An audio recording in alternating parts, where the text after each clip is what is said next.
grossesse et mon accouchement, parce que du coup depuis il s'en est passé du temps et beaucoup de choses. Donc voilà, je vais un petit peu vous parler de tout ça. Donc la dernière fois que je vous avais parlé donc, de ma grossesse, je pense que j'étais à 6 mois de grossesse ou pas loin, je sais plus, ça fait tellement longtemps que je sais même plus. Mais du coup, pour vous reparler un petit peu, pour essayer de reprendre les choses dans l'ordre, donc j'avais passé ma dernière échographie, donc, dans laquelle je ne vous en avais pas parlé, je m'étais arrêtée à la deuxième échographie sur YouTube. Et donc la troisième chose, on n'avait pas parlé parce que je n'avais pas du tout pu tourner de vidéo. Et ensuite j'ai dû arrêter, etc. Donc du coup, pour vous parler de la fin de ma grossesse, parce que vous me l'avez beaucoup demandé, donc la fin de ma grossesse s'est très bien passée, comme le début, mis à part que on a détecté que j'avais du diabète gestationnel. Voilà. Donc pour ceux qui ne savent pas, le diabète gestationnel, c'est un peu comme le diabète, sauf que c'est du diabète qui se manifeste uniquement pendant la grossesse. Et donc le diabète gestationnel, donc c'est du diabète donc, qui apparaît pendant la grossesse. Et en fait ils m'ont fait faire un test parce que lors de la troisième échographie, ils se sont rendus compte que ma fille avait pris beaucoup de poids par rapport à la dernière fois. En fait, à la deuxième échographie, ma fille avait un tout petit poids. Elle était vraiment tout en bas de la courbe. Et lors de la troisième échographie, ils se sont rendus compte que ma fille avait grossi d'un coup. Et donc ils se sont posé la question de savoir si j'avais du diabète ou pas. Ce qui pouvait causer en fait cette prise de poids importante. Et donc j'ai dû passer donc, le test de diabète. En fait ce test il faut boire, alors je sais plus combien, mais c'est une petite bouteille comme ça. Et c'est du sucre, c'est que du sucre, en fait c'est du glucose. Et il faut boire ça d'un coup et rester 3 heures et faire 3 prises de sang, donc une avant de boire le sucre, une après et une autre plus tard, enfin je sais plus c'était au bout de combien de temps. Déjà le sirop quand je l'ai bu c'était horrible, je pense que les femmes qui ont fait ce test s'en souviennent parce que j'étais pas bien. Déjà je me prends un shoot de sucre donc j'avais des nausées, je me sentais pas bien, etc. Et puis au final, on s'est rendu compte que j'avais du diabète parce que les résultats ont indiqué donc en fait que le sucre en fait passait directement dans le sang. Et donc ils se sont rendu compte que j'avais du diabète. Et donc pendant toute la fin de ma grossesse en fait j'ai dû suivre un régime sans sucre. Donc tout ce qui était biscuits, bonbons, glace, etc. je ne pouvais plus en manger. Et je devais faire attention à ce que je mangeais, même au niveau des plats, donc au niveau des féculents, je devais faire attention en fait, à la quantité de ce que je mangeais. Et je devais prendre ma glycémie matin, midi, soir, avant et après chaque repas. Donc je me piquais 6 fois par jour avec un petit appareil et je devais en fait toujours avoir, alors je sais plus c'était combien, mais je devais pas dépasser un certain taux. Et du coup c'était très difficile parce que vers la fin de la grossesse, déjà j'en avais marre, clairement. Et aussi ça a été compliqué de devoir faire attention à tout ce que je mange. Parce que déjà quand j'étais enceinte, j'étais très attirée par le sucre. Et là, je devais tout éliminer. C'est-à-dire que même le matin, je devais prendre du pain complet, du beurre allégé. Je pouvais plus manger comme je voulais, donc ça a été assez compliqué. Et en fait, je devais vraiment faire attention, sinon je risquais un déclenchement. Parce que du coup, si ma fille prenait trop de poids, c'était dangereux pour elle et pour moi. Parce qu'au niveau de l'accouchement, j'aurais pu avoir des complications. Et donc, durant les 2-3 derniers mois, j'ai dû suivre un régime spécial. Et j'ai réussi à ne pas avoir d'insuline. Parce que le but, c'était de ne pas avoir d'insuline. Et donc, du coup, ça s'est bien passé. Et ça a été très difficile parce que j'avais tout le temps envie de manger, j'avais tout le temps faim et je devais tout le temps faire attention à ce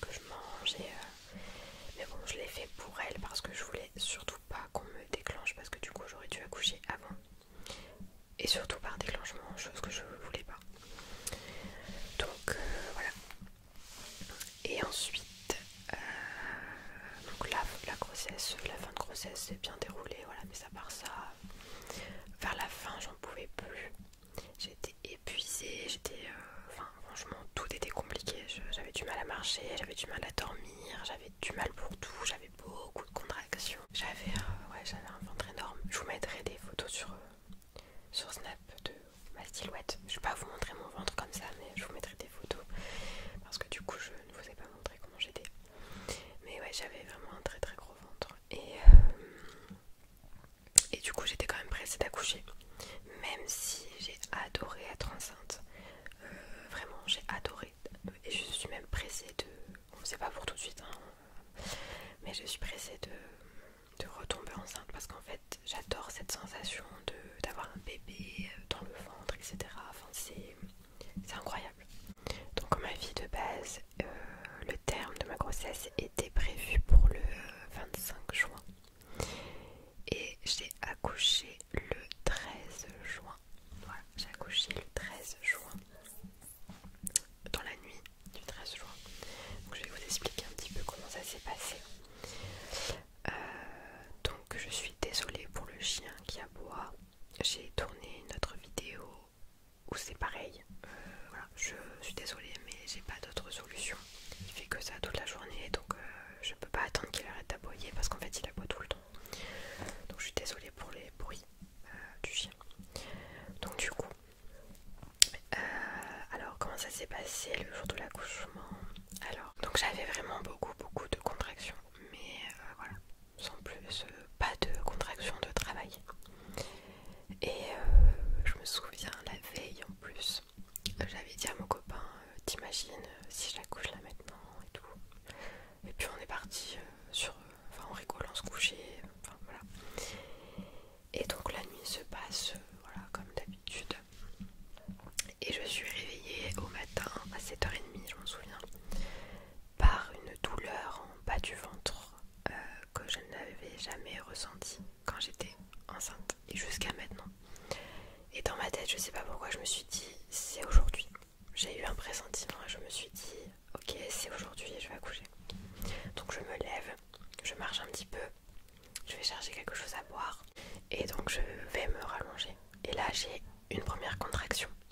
Bon, elle me fait mal mais j'en avais déjà eu avant. Je me suis dit bon, c'est peut-être juste une petite contraction comme ça, voilà. Je prête pas trop attention. Puis j'en ai une deuxième, une troisième, hop, et je vois que elles me font de plus en plus mal et que c'est pas les mêmes contractions que d'habitude. Donc là je commence à pas être très bien parce que je commence un petit peu à avoir mal. Mais je m'affole pas, voilà, étonnamment. Alors que je suis quelqu'un de très stressé, là j'étais très zen. Donc j'arrive pas à me rendormir, donc je me lève. Mon copain se prépare pour aller au travail parce que du coup moi je me suis dit bon ça va peut-être passer et lui en attendant il se prépare, voilà, si jamais c'est une fausse alerte au moins il est prêt pour partir, etc. Mais je vois que les contractions continuent et elles étaient pas régulières mais elles étaient plus fortes que d'habitude. Donc je vais déjeuner, etc. Je m'allonge un petit peu et je vois que ça passe pas. Donc je vais prendre un bain parce que très souvent on peut prendre le bain réduit les contractions. Donc je vais prendre un bain, je prends une douche. Surtout je me dis je vais prendre une douche si jamais il faut partir, voilà.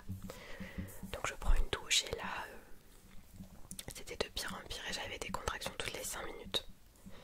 Et là je dis à mon copain bon c'est pour aujourd'hui, là je tiens plus.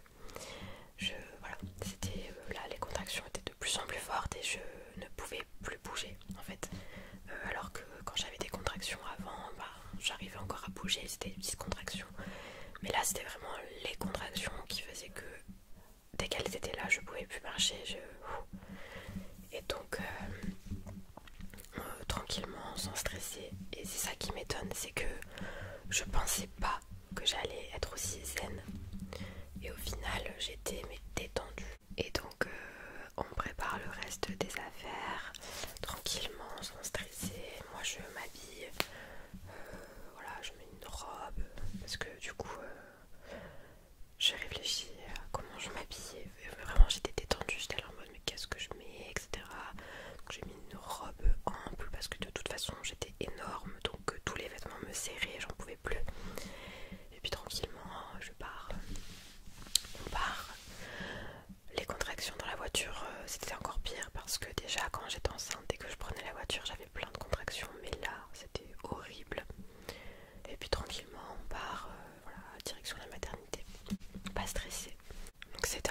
difficile de gérer les contractions dans la voiture, mais voilà. Et donc on arrive à la maternité et je suis prise en charge tout de suite. Et donc la sage-femme me fait un monitoring. Non, la sage-femme m'ausculte pour voir au niveau du col s'il était ouvert ou pas, parce que des fois il y a des femmes qui ont des contractions mais le col est fermé. Moi le col était ouvert à 2 cm, donc c'est rien du tout, enfin c'est pas beaucoup. Mais elle me garde parce qu'elle voit que j'ai des grosses contractions et elle me met sous monitoring pour voir les contractions. Et donc je suis restée dans cette salle pendant 2-3 heures et régulièrement elle venait et elle me disait effectivement on vous garde parce que ça y est. Et donc ça me fait bizarre d'en reparler, je suis toute émue. Je vais essayer de ne pas pleurer. Et donc du coup là elle me garde et donc on entend le cœur de ma fille et elle me dit effectivement vous avez des contractions qui sont pas régulières mais qui sont très très très fortes. Et c'est vrai qu'au fur et à mesure les contractions vraiment j'en pouvais plus. Et elle m'a fait faire des exercices avec je devais m'asseoir sur une balle, bouger, etc. Bouger au maximum le bassin, marcher aussi pour essayer d'avancer le travail, en fait, d'accélérer le travail. Parce que du coup, j'avais pas le droit à la péridurale avant que le col soit ouvert à 7 ou 8 cm, je sais plus. Et donc, du coup, je suis restée 2-3 heures dans cette salle et ensuite j'étais en chambre parce que j'avais faim. Ouais, vraiment, j'oublie pas de manger, moi, voilà. En fait, j'avais super faim parce que j'avais déjeuné très tôt et je me suis dit, il faut que je mange avant qu'on me pose la péridurale, sinon après je peux plus manger. Parce qu'en fait, normalement, après, on n'a plus le droit de manger. Et je me suis dit, je ne tiendrai pas si je mange pas parce que je commençais vraiment à me sentir faible, etc. Donc, je vais en chambre. Et là, les contractions de plus en plus fortes, mais vraiment. Et franchement, à 10 minutes près, je mangeais pas. Parce qu'en fait, je suis rentrée en chambre, ils m'ont apporté à manger. Déjà, ils m'ont oublié. Ils ont oublié d'apporter mon plateau. Donc, j'ai attendu une demi-heure.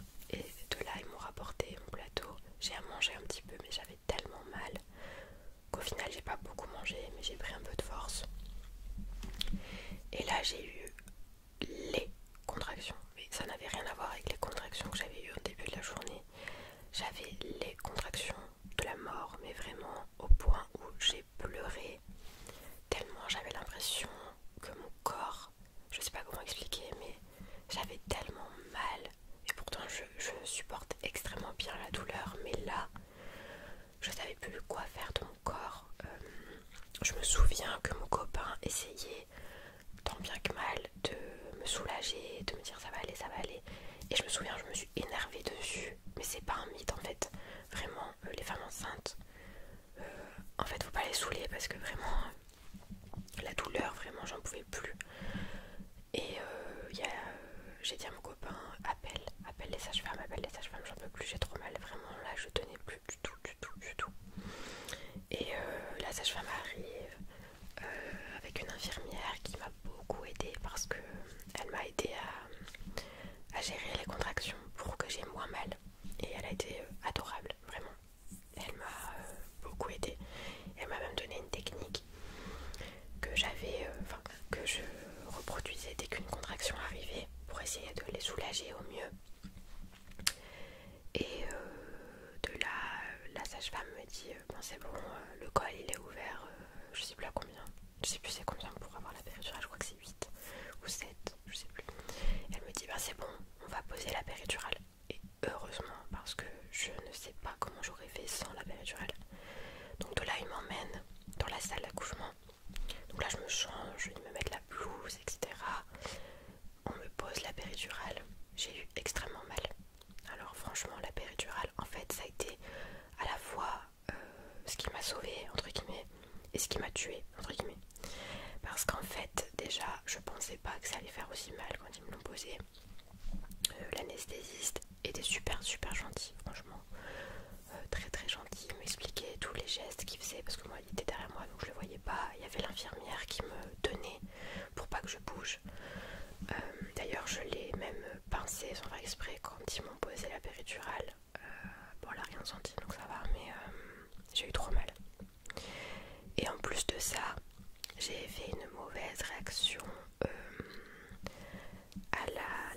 anesthésie qu'ils m'ont posée pour me piquer ensuite pour faire la péridurale. Donc en fait ils me posent la péridurale, donc tout va bien.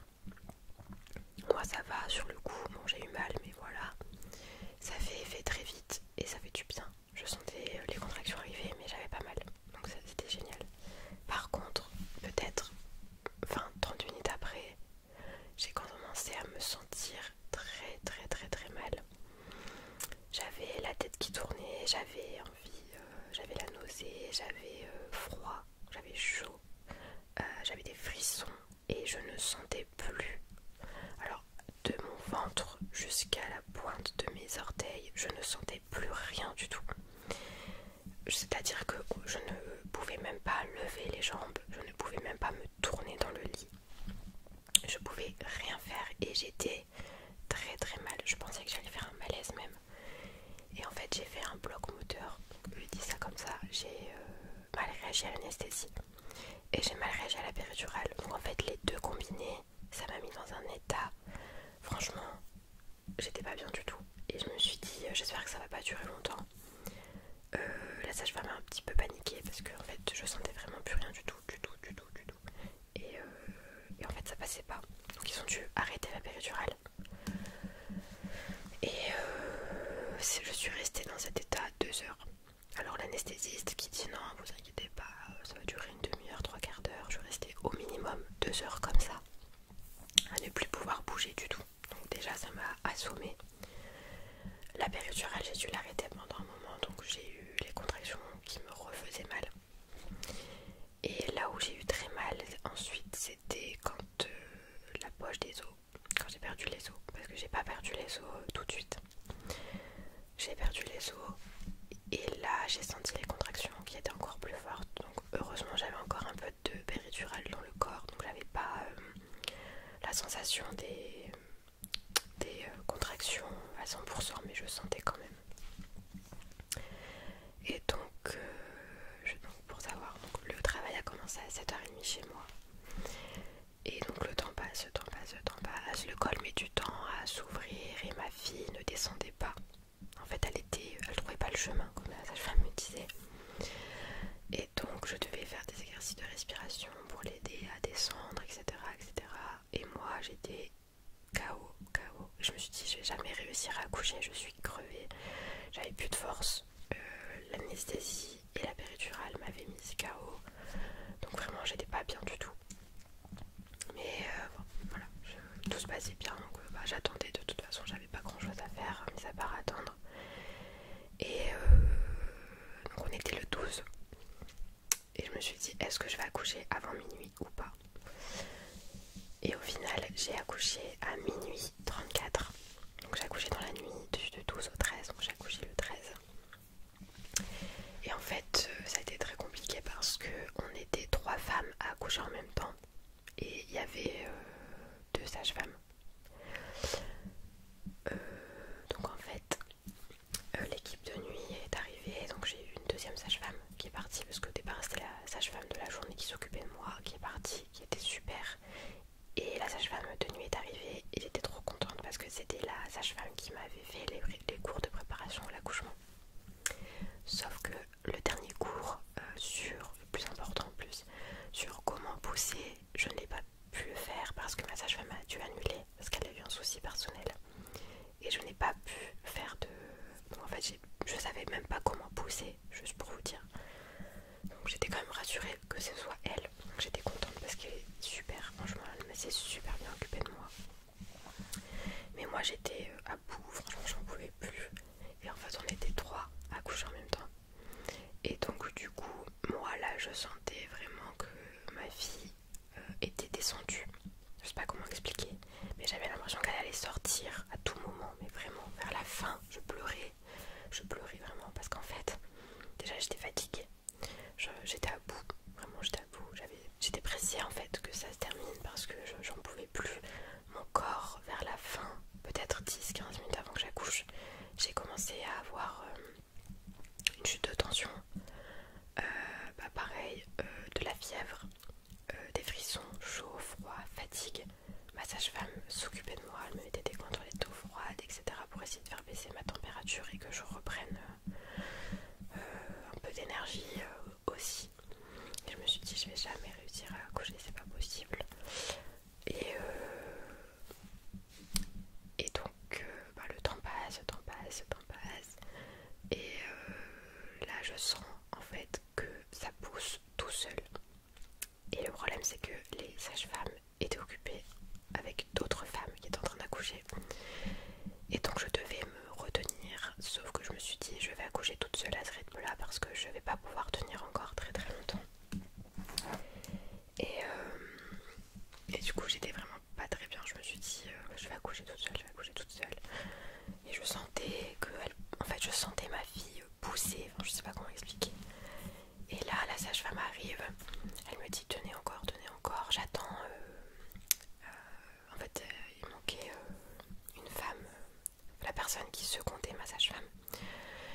parce que j'avais plus d'énergie et je me suis dit je ne vais jamais réussir à accoucher, j'ai plus de force. Et au moment où ça y est, il fallait tout donner, bah en fait j'ai eu un regain d'énergie incroyable. Et donc j'ai accouché en 4 minutes. Voilà. C'est-à-dire que j'ai eu 17 heures de travail. Donc le travail a commencé à 7h30 et j'ai accouché à minuit 34. Et en fait j'ai poussé 4 fois. J'ai vraiment poussé 4 fois. J'avais jamais poussé de ma vie, j'avais jamais fait ça de ma vie. Ma sage-femme était choquée même parce qu'elle s'attendait pas à ce que je fasse ça comme ça et que ça se passe aussi bien. Et en fait je me suis mise dans ma bulle complètement. J'oubliais tout le monde. J'avais l'impression d'être toute seule. J'avais oublié la sage-femme, j'avais oublié mon copain qui est à côté de moi. Et je me suis vraiment mise dans ma bulle et je me suis dit allez, non c'est bon, je vais y arriver, je pousse et voilà. Et au final j'ai poussé 4 fois et ma fille est sortie. Et l'accouchement s'est extrêmement bien passé. Voilà, enfin même en général, même si là je vous raconte les points négatifs, comme quoi j'étais pas bien, etc. Je me dis pour un premier accouchement, franchement j'ai rien à dire, même si j'ai fait une mauvaise réaction à la péridurale et que du coup lors de l'accouchement j'ai senti, parce que du coup j'avais plus beaucoup de péridurale dans le corps. J'ai eu mal, mais en fait la douleur elle passe après. Et donc là il y a la sage-femme qui prend ma fille et qui me la met tout de suite sur moi. Donc elle me la donne et là je la vois mais c'est un moment juste j'oublierai jamais en fait. Elle est sortie et elle me l'a donné tout de suite et j'ai entendu tout de suite son petit cri comme ça, elle pleurait et je l'ai prise dans mes bras. Et j'oublierai jamais le regard en fait qu'on s'est lancé toutes les deux. Et quand elle a entendu ma voix, elle a arrêté de pleurer. Je me souviens, elle était toute contre moi comme ça. Et je me souviens, j'ai dit oh, elle est trop belle, elle est trop belle. On aurait dit moi, mais vraiment ma fille quand elle est sortie, j'avais l'impression que c'était une mini moi. Elle a le même nez, la même bouche, le même menton que moi. Elle a les mêmes yeux que son père. Et elle était tellement, tellement, tellement belle. Enfin, franchement, mais vraiment, parce que je suis sa mère, donc forcément, je suis moins objective.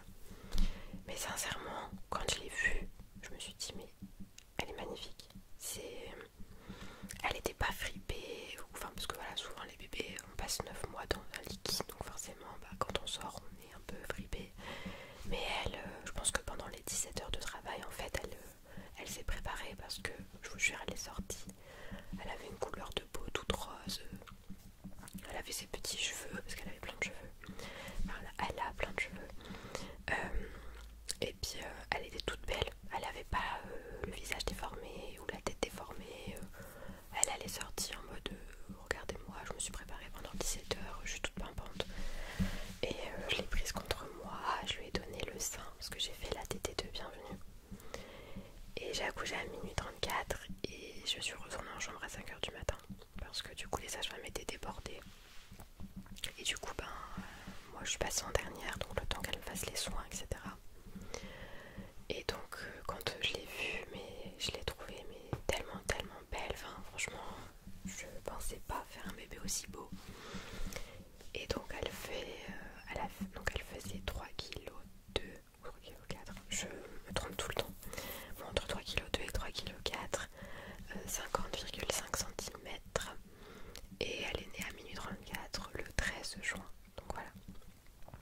Et je l'ai gardé tout contre moi en fait. Dès qu'elle est sortie, ils me l'ont donné, je lui ai donné le sein. Elle est restée au sein pendant 2 heures, elle a mangé, etc. Ensuite ils l'ont habillée, elle était vraiment trop trop trop mignonne, vraiment elle était trop belle. Et donc moi j'ai fait une hémorragie. En fait je m'en suis pas rendu compte, mais en fait quand j'ai accouché, j'ai perdu beaucoup de sang. Et j'ai vu que ma sage-femme elle était en panique, mais c'est très étrange, c'est que moi en fait j'avais ma fille dans les bras et je calculais rien de ce qui se passe autour de moi.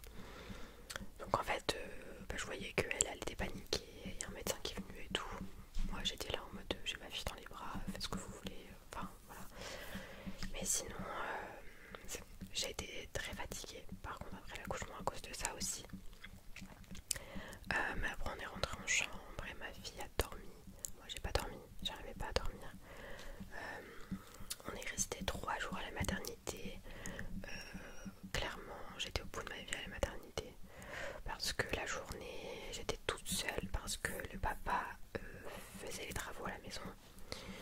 Et donc la journée j'étais avec elle et je me souviens que c'était pendant une période où il faisait extrêmement chaud.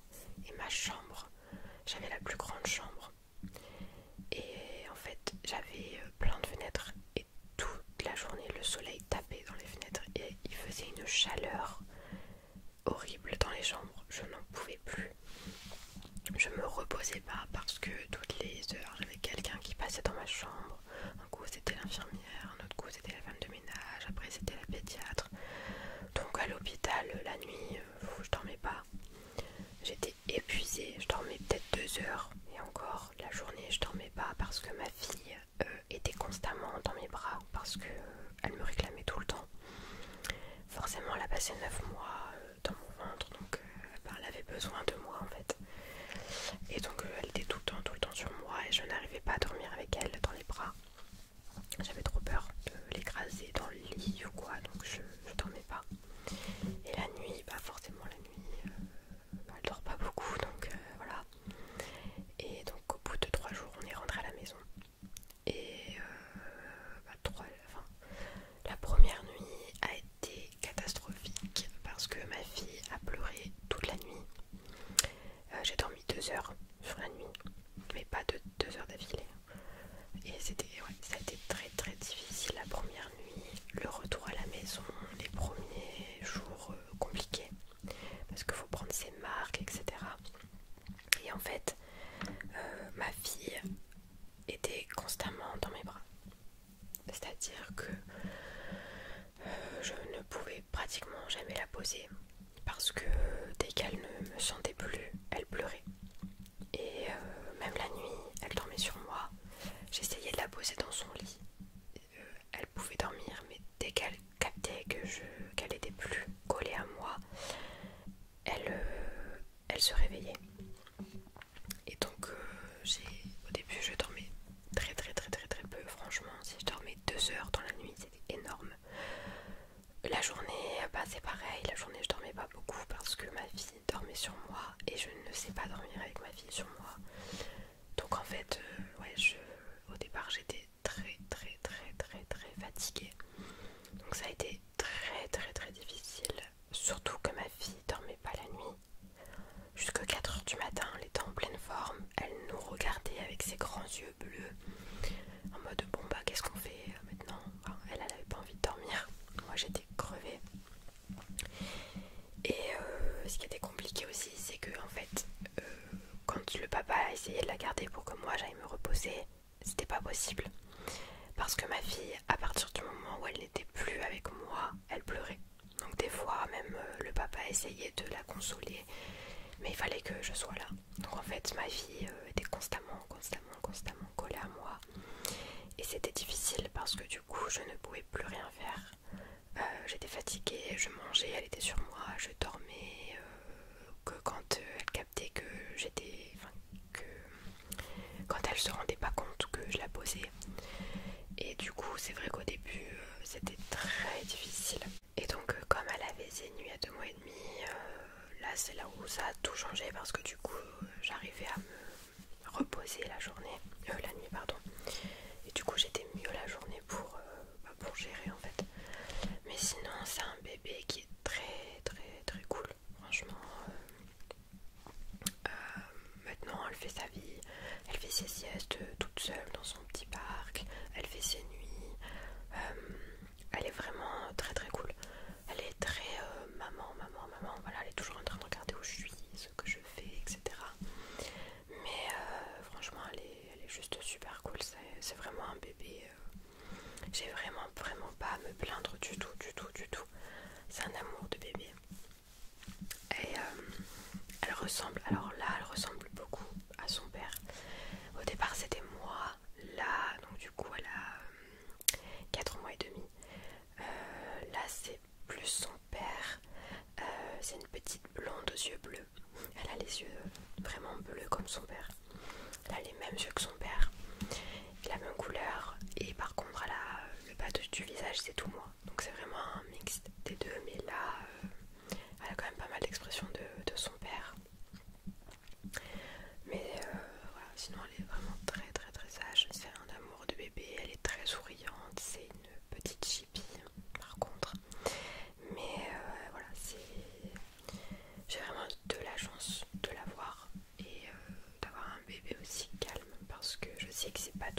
Mais sinon au niveau de mon accouchement, en général franchement ça s'est super bien passé.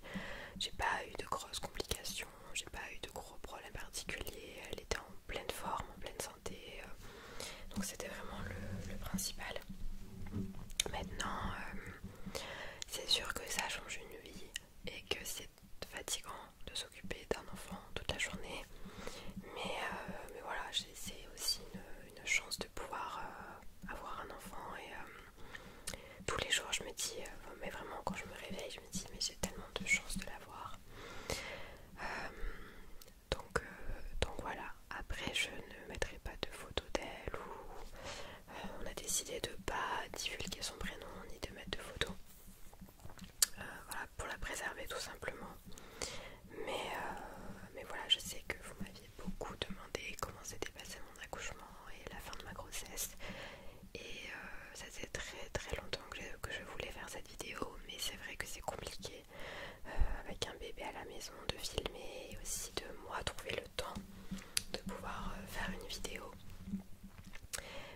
Mais voilà, en tout cas je suis super contente de l'avoir faite et j'espère que ça vous fait plaisir cette petite vidéo un petit peu voilà, pour faire le point. Sinon non, par rapport à moi, donc au niveau de mes études, tout a changé. C'est-à-dire que j'ai validé donc la moitié de mon master. J'ai décidé de ne pas rendre le mémoire. J'étais à la moitié de mon mémoire, donc j'aurais pu le finir, mais clairement je pouvais plus. Clairement j'en avais marre.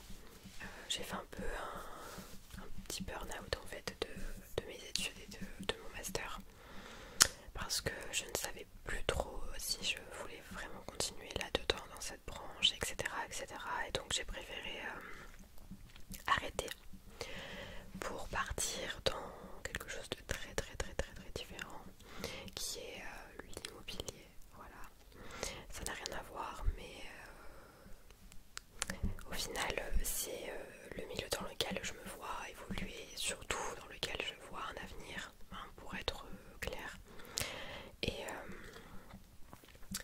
voilà, j'ai pas mal de projets au niveau de l'immobilier, de l'investissement, etc. etc. Donc je fais un BTS à distance parce que pour moi c'était pas possible de retourner en cours. Je me voyais pas mettre ma fille en garde. Voilà, moi ma fille, j'ai besoin d'être avec elle, j'ai besoin de la voir grandir et j'ai cette chance de pouvoir le faire et de pouvoir la garder avec moi, et donc j'en profite et donc je fais tout de chez moi. Et donc voilà, je me lance carrément dans quelque chose de très différent. Et donc c'est sûr que ça n'a rien à voir avec ce que je faisais de base. Mais voilà, on a beaucoup de projets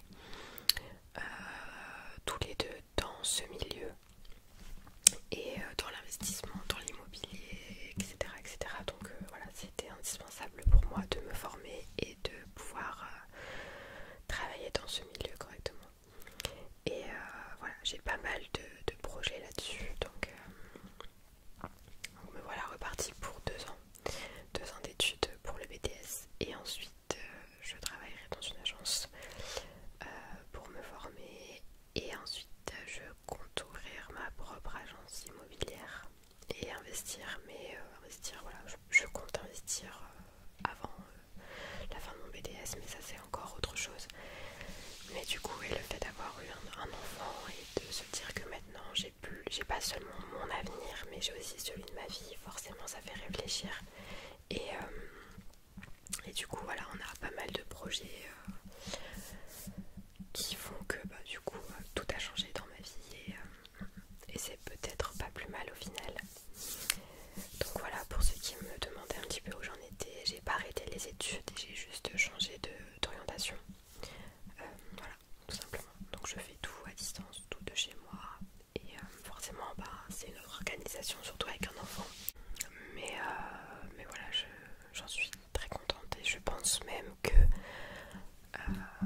chaque fois il y avait un truc qui faisait que je pouvais pas et donc ouais, ça me rendait un peu triste, surtout que de base je devais sortir une vidéo fin octobre, on est début novembre, mais bon voilà, vaut mieux tard que jamais comme on dit. Mais voilà, en tout cas j'espère que cette vidéo va vous plaire et qu'elle vous fera plaisir. Et si vous avez des questions, n'hésitez pas. On m'avait demandé, ouais, donc j'y pense, on m'avait demandé si j'ai allaité ma fille ou pas. Alors non, en fait je lui ai donné la tétée de bienvenue, donc ça, on dit ça comme ça. Quand elle est née, je l'ai mise au sein pour qu'elle prenne le colostrum et ensuite elle a eu les biberons. Mais au bout de 1 mois et demi, 2 mois en fait, je m'en suis voulu de pas lui avoir donné mon lait. Donc du coup j'ai fait une relactation, donc en fait j'ai relancé la production de lait. J'en avais encore un petit peu et je pense que c'est pour ça que j'ai pu le faire. En fait j'ai un tire-lait. Je lui donne pas le sein parce que pendant 2 mois elle a été habituée au biberon. J'ai essayé de la mettre au sein, elle le prenait, elle buvait, mais le problème c'est que moi, comme elle prend des biberons et qu'elle n'est pas allaitée exclusivement, j'avais besoin de voir ce qu'elle mange pour voir si elle mange assez ou pas. Et donc du coup je tire mon lait matin et soir. Alors avant c'était beaucoup plus, hein. Je tirais 3-4 fois par jour pour relancer la lactation. Je prenais un truc aux plantes, je sais plus comment on dit. J'ai plus le nom en tête. Je buvais beaucoup. J'ai pris des tisanes, voilà, de l'homéopathie.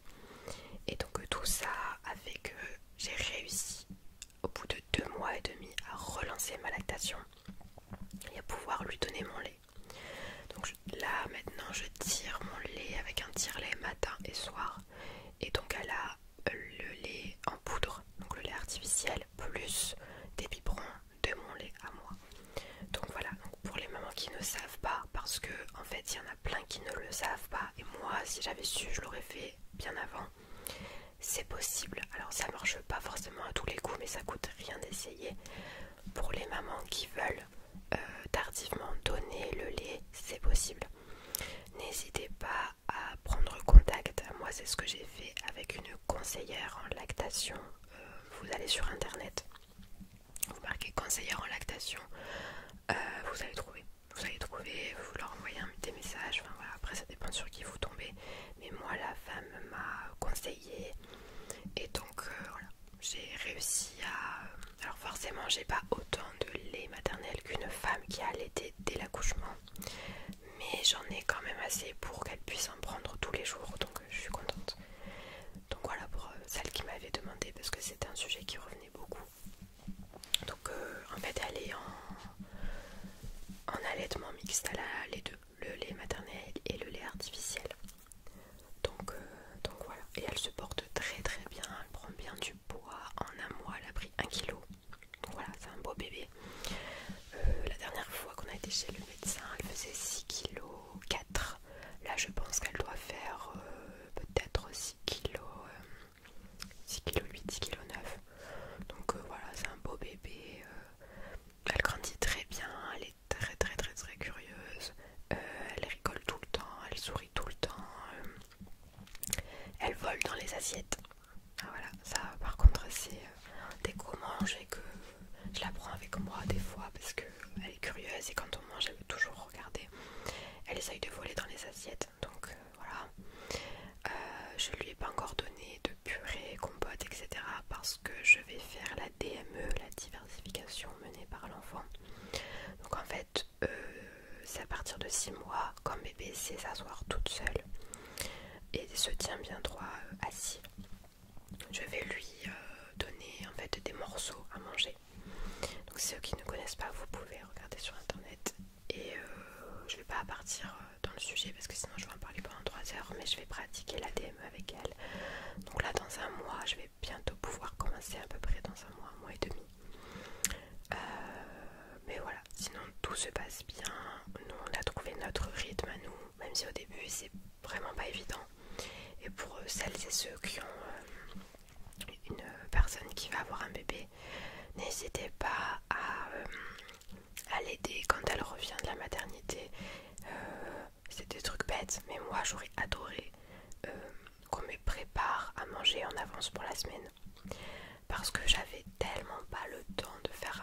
je mangeais mal, je mangeais vite, je mangeais pas équilibré du tout.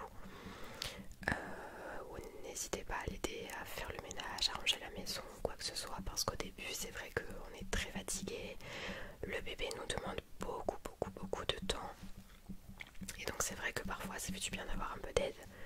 Donc voilà, n'hésitez pas à aider les gens qui vont avoir un petit bébé autour de vous. Franchement ça fait toujours plaisir. Mais voilà, la maternité c'est pas tous les jours facile, c'est beaucoup de bonheur, mais c'est aussi très difficile. Il y a des jours où c'est très difficile, il y a des jours où on est fatigué, il y a des jours où on aimerait bien ne rien faire de la journée ou prendre du temps pour soi, et c'est pas toujours évident. Donc voilà, n'hésitez pas, si vous avez des gens autour de vous, à prendre de leurs nouvelles, à essayer de leur demander s'ils ont besoin de quelque chose. Et puis pour les mamans qui ont du mal, n'hésitez pas à en parler, à vous entourer. Moi je sais que j'ai un groupe dans lequel on parle beaucoup entre mamans, et ça fait du bien en fait, parce que des fois on se dit je m'en sors pas, j'y arrive pas, etc. Et puis on en parle, et puis au final on se rend compte que on vit un peu tous la même chose, et voilà, donc n'hésitez pas à en parler si vous avez besoin. Voilà, ça fait toujours du bien. Mais voilà, en tout cas je suis très contente de ma vie de maman, même si voilà, c'est pas tous les jours facile. C'est très bizarre aussi hein, le après accouchement, parce qu'on n'a plus le ventre. Moi je sais que ça m'a énormément manqué en fait. J'avais l'impression d'être vide, de plus avoir ce ventre, et encore maintenant je suis encore nostalgique parce que j'ai tellement adoré être enceinte que ne plus avoir mon bébé en moi, c'est très bizarre. Et c'est pas toujours évident aussi après au niveau du corps aussi, parce que ça on n'en parle pas. Après moi voilà, je vais pas m'inventer une vie, mais j'ai retrouvé pratiquement à l'identique mon corps d'avant, c'est-à-dire que pendant ma grossesse j'ai pris 16 kilos et j'en ai perdu 15. Voilà, il me reste 1 kilo. Clairement c'est rien du tout.